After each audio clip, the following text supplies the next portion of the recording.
इकाई 3 जिसमें दिया हुआ है घातांक वाला अध्याय है। इसमें हम प्रश्नावली 3.1 का प्रश्न 1 से लेकर के हमने 3 तक के प्रश्नों को हल किया था। आज हम देखेंगे प्रश्न क्रमांक 4 जिसमें दिया सिद्ध करना है, सिद्ध करके दिखाना है। जिसमें दिया है x का घात a बटा दिया x का घात b और पूरे का घात दिया a धन b। इस तरह से गुणा आगे और इसमें दिया है x का घात b बटा यह है x का घात c और इसमें भी पूरा का घात दिया b धन c और तीसरा दिया x का घात c बटा x का घात a और पूरे का घात दिया c धन a। इसको हमको सॉल्व करके दिखाना है कि इसका मान 1 के बराबर आता है। देखिए इसको हम सॉल्व करते हैं। हम इसमें लेफ्ट हैंड साइड बाएं पक्ष से लेकर के चलते हैं और इसको हल करके दिखाएंगे कि इसका मान 1 के बराबर होता है।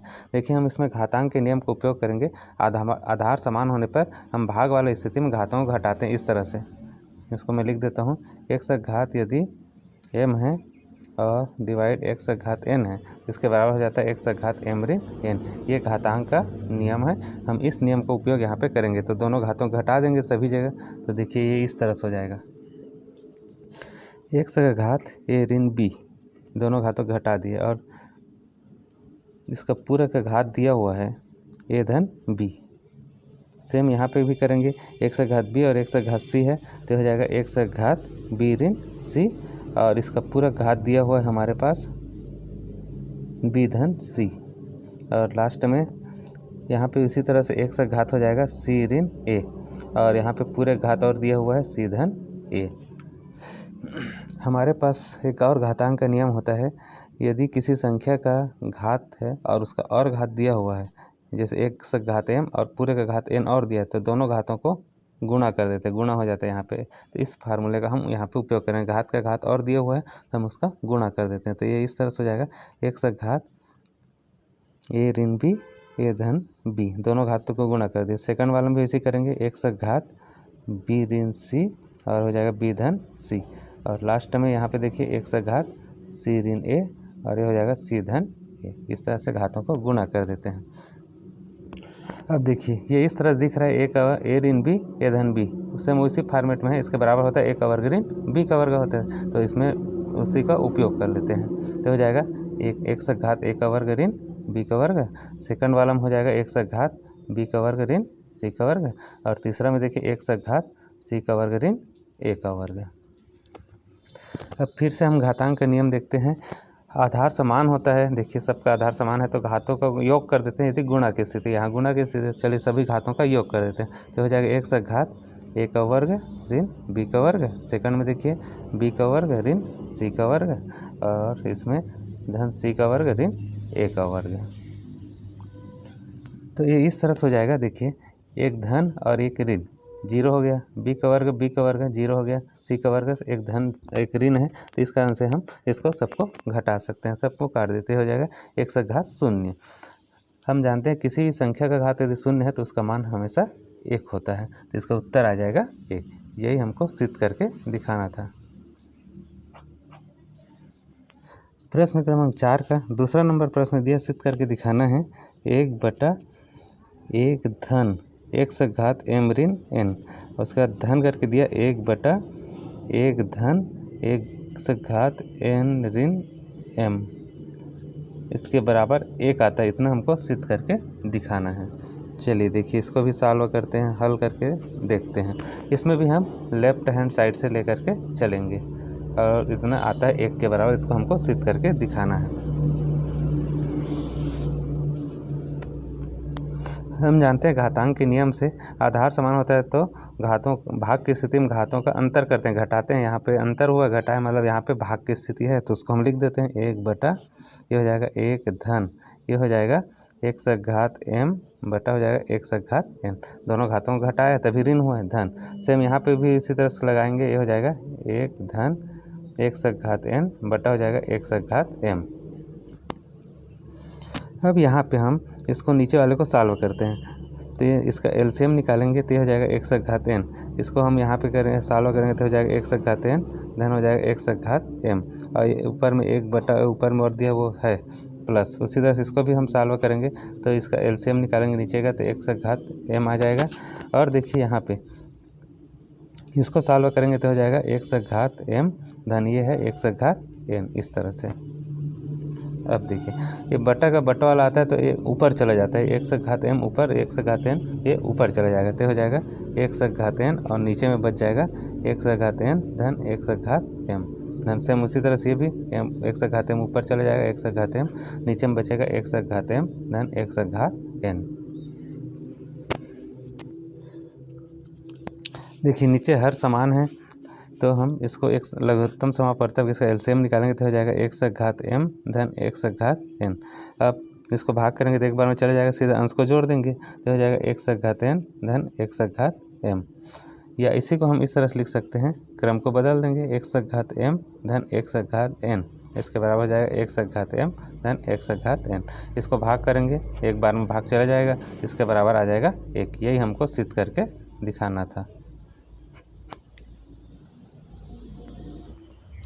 प्रश्न क्रमांक 5 है, इसमें मानक रूप में लिखना था। इसमें पहला नंबर दिया हुआ है 0.0,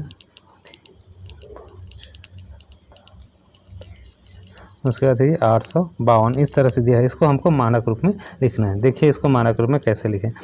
इसको मानक रूप में लिखने के लिए इसमें से दशमलव को हटा देंगे तो ये हो जाएगा ऊपर में 852, ये जो संख्या उसको लिखेंगे।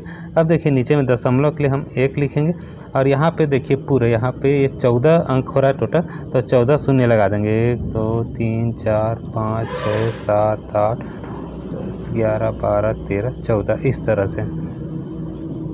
अब देखिए हो जाएगा 852, हम इसको घातांक में लिख देंगे 10 का घात 14 लिख देंगे, 14 शून्य 14 लिख सकते हैं, ठीक है। अब देखिए मानक रूप में लिखने के लिए नीचे में हमको इसका आवश्यकता नहीं होता, इसको हटाना है तो 10 का घात 14 है तो 10 का घात ऋण 14 से ऊपर नीचे गुणा कर देते हैं, तो ये हो जाएगा 852 गुणा 10 का घात ऋण 14, और यहाँ पे 10 का घात 14 हमको दिया हुआ है तो 10 का घात ऋण 14 इससे हमको गुणा कर देना है, ठीक है। ये हो जाएगा 852 गुणा 10 का घात ऋण 14।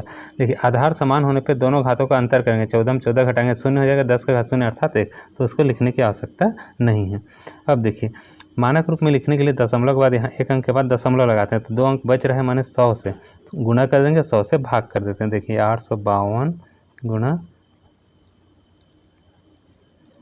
10 का घात ऋण 14 गुणा 100 से गुणा कर देते हैं और इसको 100 से भाग कर देते हैं। तो देखिए 852 को 100 से भाग करेंगे माने यहाँ पे पॉइंट लग जाएगा तो हो जाएगा 8.52। अब देखिए हो जाएगा 10 का घात ऋण 14, 100 को लिख सकते हैं हम 10 का घात 2। अब देखिए ये है 852 गुणा 10 का घात ऋण 14, 10 का घात 2, आधार समान होने पे गुणा के इन दोनों घातों का योग कर देते हैं तो हो जाएगा 10 का घात ऋण 14 धन 2। तो यहाँ पे हो जाएगा ये 8.52 गुणा, इसको सॉल्व करेंगे तो आ जाएगा ऋण 12। 8.52 गुणा 10 का घात ऋण 12, ये इसका मानक रूप होगा। प्रश्न 3 में ये वाला अंक दिया हुआ है, इसको मानक रूप में लिखना है। तो देखिए इसको मानक रूप में लिखने के लिए जो शुरू का अंक है ये, इसको हम पहले लिख लेते हैं। उसके बाद देखिए कितने शून्य बच रहे हैं, 2 4 6 8 10 12 1 13, तो आप इसको 10 का घात 13 इस तरह से लिख सकते हैं। गुणा करेंगे 13 शून्य इसके पीछे हम लगा देंगे तो वही आएगा, ठीक है। अब देखिए हमको यहाँ पे दशमलव चाहिए रहता है मानक रूप में लिखने के लिए, 8.02 इस रूप में लिखना है। मतलब ये इसको 100 से भाग कर देते हैं तो मतलब 100 से भाग करेंगे 100 से गुणा करेंगे, इसके मान में कोई अंतर नहीं आएगा, तो हम इस तरह से लिख सकते हैं 802 गुणा 10 का घात 13। इसको आप 100 से गुणा कर दीजिए और 100 से भाग कर दीजिए, तो देखिए क्या होता है ये, इसको भाग करेंगे तो ये हो जाएगा 8.02। अब ये 10 का घात 13 और इसको लिख सकते हैं 10 का घात 2। अब देखिए यह है 8.02, आधार समान होने पे दोनों घातों का योग कर देंगे तो 10 का घात 13 में 2 को जोड़ेंगे तो कितना हो जाएगा 15। तो इस तरह से एक बार लिख देना 13 धन 2 और लास्ट में फिर 8.02 गुणा 10 का घात 10 में 2 जोड़ देंगे तो 15, ये इसका मानक रूप कहलाएगा। अब देखिए उल्टा चलना है। प्रश्न क्रमांक 6 में मानक रूप दिया है उसको सामान्य रूप में लिखना है, जिसमें पहला दिया हुआ है 5.02 गुणा 10 का घात ऋण 6।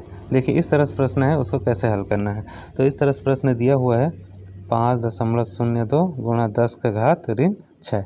अब इसको हम सॉल्व करेंगे तो देखिए हम दशमलव हटाएंगे तो इसको हम लिख सकते हैं 502 और दशमलव के लिए हम 1 लिख दें और दशमलव के बाद 2 अंक है तो 2 शून्य इस तरह से लगा देंगे। और इसको लिख सकते हैं घातांक के नियम से एक से घात ऋण m है, इसको लिख सकते हैं 1 से घात 1 बटा धनात्मक m लिख सकते हैं तो ये हो जाएगा 1 बटा 10 का घात 6 इस तरह से। अब देखिए यहाँ पे अंश का अंश में गुणा कर दो तो हो जाएगा 502 और नीचे में देखिए 10 का घात 6 है, इसमें 10 का घात 2 लिख सकते हैं तो गुणा में दोनों को जोड़ देते हैं तो 10 का घात 6 में 2 शून्य और जोड़ देंगे तो 10 का घात 8 हो जाएगा ये। तो इसको हम लिख सकते हैं 10 का घात 8। इसको अच्छी तरह समझिए या इसी को हम इस तरह से लिख सकते हैं, अभी इसको थोड़ी देर के लिए छोड़ दीजिए। हम इसको लिख सकते हैं 502 और इसको लिख सकते हैं 10 का घात 2, 10 को 10 से गुणा करेंगे 100 आता है, गुणा 1 बटा 10 का घात 6। अब देखिए ये हो जाएगा 502। आधार समान होता है, दोनों घातों का योग कर देते हैं गुणा की स्थिति में, गुणा बीच में नीचे में है इस कारण से तो ये हो जाएगा 10 का घात 2 धन 6 या इसको लिख सकते हैं 502 बटे 10 का घात 8। इसी को मैं यहाँ पे लिखा था तो इस तरह से हम इसको लिख सकते हैं। अब देखिए भाग के रूप में है तो यहाँ पे आपके पास 3 अंक है, ठीक है, तो आप यहाँ पे दशमलव लगाएंगे तो 10 का घात 8 चाहिए, 8 अंक आपको चाहिए तो इस तरह से इसको समझिए। जो संख्या है उसको इस तरह से लिखिए, 3 है। अब आपको 8 अंक चाहे बनाना है तो यहाँ पे आप 0 लगाते जाइए, 1 2 3 4 5 6 हो गया, ये 7 हो गया और ये 8 हो गया, यहाँ पे पॉइंट लगा दो। तो इस तरह से हम इसको लिख सकते हैं, ये सामान्य रूप कहलाएगा। प्रश्न 6 का दूसरा नंबर प्रश्न दिया हुआ है 7 गुणा 10 का घात ऋण 8। देखिए इसको हल करते हैं सेम इसे 10 करेंगे, ये हो जाएगा 7, इसको हम नीचे में लिखेंगे तो धनात्मक घात हो जाएगा 10 का घात 8 हो जाएगा, धनात्मक होएगा नीचे में लाए तो। अब इसको देखिए हम इस तरह से इसको लिखेंगे, 7 दिया हुआ है, चलिए नीचे में लिख देते हैं ये 7 है। अब हमको 8 अंक चाहिए तो यहाँ से 7 0 आपको सामने में लगाना पड़ेगा, 1 2 3 4 5 6 ये 7, यहाँ पे पॉइंट लगा दीजिए और सामने में 0 लगा दीजिए, ये सामान्य रूप हो गया, सामान्य रूप। अंतिम तीसरा इसमें दिया हुआ है 1.0000 और 1 दिया है, गुणा दिया है 10 का घात 9। देखिए इसको हम सामान्य रूप में लिखते हैं तो ये हो जाएगा 1000001। अब देखिए दशमलव के लिए हम 1 लिखेंगे, 1 2 3 4 5 अंक है, 1 2 3 4 5 शून्य इधर लगा देंगे और ये हो जाएगा 10 का घात 9। अब देखिए नीचे वाले को हम लिखेंगे, ऊपर वाले को इसको कुछ नहीं करेंगे, इसको हम लिख सकते हैं 10 का घात कितना है 5, गुणा ये हो जाएगा 10 का घात 9। आधार समान होने पे भाग वाले स्थिति में घातों को घटा देते हैं तो हो जाएगा, इसको घटा देंगे और हो जाएगा 10 का घात 9 में 5 को घटा देंगे तो यहाँ पे बचेगा इस तरह से 10 का घात 9 में 5 घटाएंगे तो 4 बचेगा। अब इसको गुणा कर दो इस तरह से, 10 का घात 4 में 4 शून्य इधर लगा दो, 4 इसको 10,000 से गुणा करेंगे तो पीछे में शून्य बस लगा दो, इस तरह से पीछे में 4 शून्य इस तरह से लगा दो, ये इसका सामान्य रूप कहलाएगा, सामान्य रूप।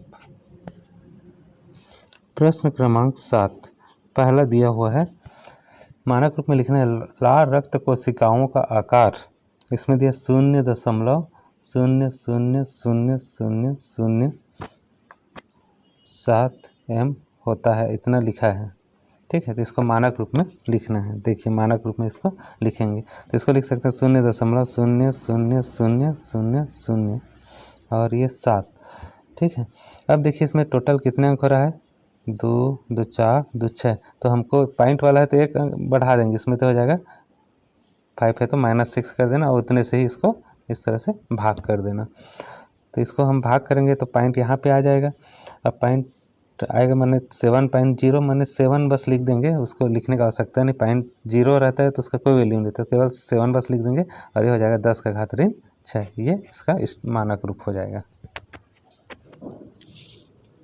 7वां का दूसरा प्रश्न दिया है पृथ्वी का व्यास, इस तरह दिया है 12,756,000 ये मीटर इतना दिया हो, इसको हमको मानक रूप में लिखना है।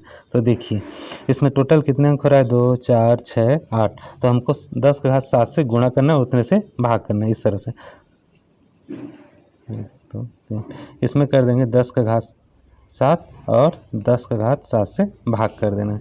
तो 7 से भाग करेंगे, दशमलव यहाँ पे लग जाएगा, तो ये इस तरह से हो जाएगा 1 अंक के बाद लगाना दशमलव, तो इस तरह से। उसके बाद इस जीरो को लिखने की आवश्यकता नहीं है, यह हो जाएगा 10 का घात 7, ये इसके साथ भाग चला गया, ये बचा है, तो ये इसका मानक रूप हो जाएगा। और तीसरा प्रश्न इसमें दिया हुआ है लास्ट वाला, कागज़ की मोटाई 0.08 मीटर है, तो इसको मानक रूप में लिखना है। तो देखिए मानक रूप में हम इसको लिखेंगे, ये हो जाएगा 0.08। अब देखिए यहाँ पे हम 10 के घात 2 से ऋण 2 से ऊपर गुणा कर देंगे और नीचे में भी इसका इस तरह से भाग कर देंगे, ठीक है। इसको भाग कर देंगे तो ये हो जाएगा 8 का घात 10, 8 गुणित 10 का घात ऋण 2, ये इसका मानक रूप हो जाएगा।